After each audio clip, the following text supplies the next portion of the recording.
ও মা কি করছো? চাল ভাজি। কেন? চাল আর কাঁঠাল দানা ভাজি খাবি? বৃষ্টি পড়ছে, হ্যাঁ খাবো।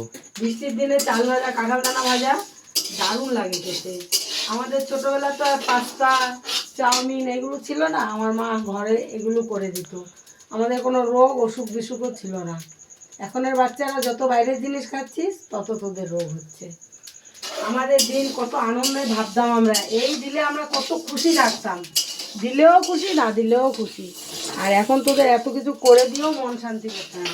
এই দেখ এখানেও ভাজা করে রেখেছি, এটা হলো আমার ছাতু করব, বেশি করে চাল ভাজি ছাতুও করব। আর তোদের তো আবার দাঁত ব্যথা হয়ে যায়। হ্যাঁ এগুলো খুব শক্ত হয় তো।